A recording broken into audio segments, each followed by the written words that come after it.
안녕하세요. 요즘 미국 대선 개표 방송을 보시면서 매직 넘버 270이란 숫자, 그리고 미국 대의원 숫자 538명은 과연 무엇을 기반으로 책정된 숫자인지 궁금해 하시는 분들이 많으실 겁니다. 매직 넘버는 야구 좋아하시는 분들 잘 아실 겁니다. 야구 시즌에서 1위 우승 후보가 어느 정도 윤곽이 잡혔을 때 그를 따르고 있는 2위 후보가 나머지 경기를 다 이겼다는 가정하에서도 그 2위를 이길 수 있는 경기의 숫자, 이것을 매직 넘버라고들 하시잖아요.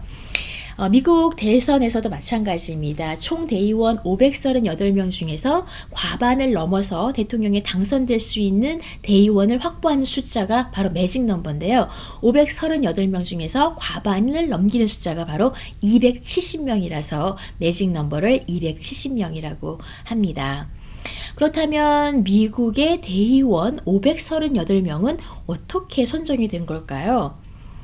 미국은 사실상은 유권자들이 직접 투표를 해서 내가 원하는 후보를 결정할 수 있는 직접 선거의 내용을 가지고 있기는 하지만 어떤 후보를 지지하고 있는 대의원을 유권자가 뽑음으로 인해서 그 대의원들이 대통령에 투표를 해서 선정되는 간접선거 방식 을 형식적으로 취하고 있기는 합니다. 그렇다면 그 대의원, 대통령에게 직접 표를 던지는 대의원 538명은 무엇을 근거로 선정이 되었을까요?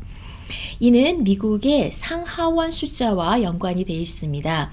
미국의 상원은 주의 크기와 상관없이 무조건 각 주마다 2명이 있죠. 그래서 50개 주에 총 100명의 상원의원이 존재하고 있고요. 하원은 각 주의 인구 분포에 따라서 다 다릅니다. 그래서 총 미국의 50개 주의 하원의원의 숫자는 435명입니다.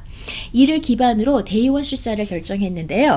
100명 플러스 435명 플러스 워싱턴 DC의 대의원 3명을 포함해서 총 대의원의 숫자는 538명이 돼서 이 과반을 넘는 270명의 표를 받으면 대통령에 당선이 됩니다. 그렇다면 미국은 왜 상원은 똑같은 숫자대로 배정을 하고 하원은 다 다른 숫자로 인구 분포에 따라서 배정을 하게 되었을까요? 물론 미국 대선은 직접 상하원들이 가서 투표를 하는 건 아닙니다.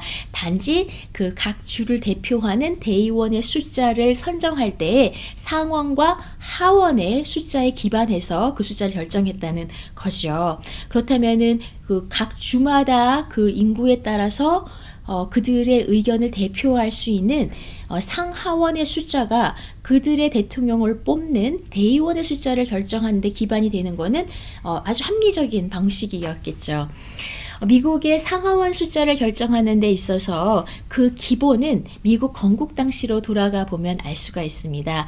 당시에는 영국의 식민지였던 13개의 주가 이제 모여서 하나의 연합된 국가의 형태를 갖추면서 서로 이제 이견들을 조정을 했겠죠. 아마 작은 주들에서는 우리가 독립된 주였는데 우리를 대표하는 사람은 다 똑같아야 되지 않은가라는 생각을 했을 겁니다. 그래서 상원에서는 각 주를 대표하는 똑같은 수의 상원의원들이 존재하고요. 또 하원의원들은 서로 주마다 인구가 다 다른데 그렇다면 연합국가를 이루었을 때 내는 세금도 다르고 또 어떤 그 국가의 기여도도 다를 텐데 똑같이 그들을 대표하는 사람들이 존재한다면 좀 불합리하지 않을까라는 생각에서 인구별로 하원의 숫자를 결정을 했습니다. 그래서 상원은 같은 숫자, 하원은 다 다른 인구별 차이를 두게 된 거죠. 여기에 기반을 해서 미국 대통령을 뽑을 때 전체 미국에 있는 유권자들의 의견을 고르게 합리적으로 소리를 낼 수 있는 대의원의 숫자를 상하의원에 기반을 해서 만들게 되는 거죠.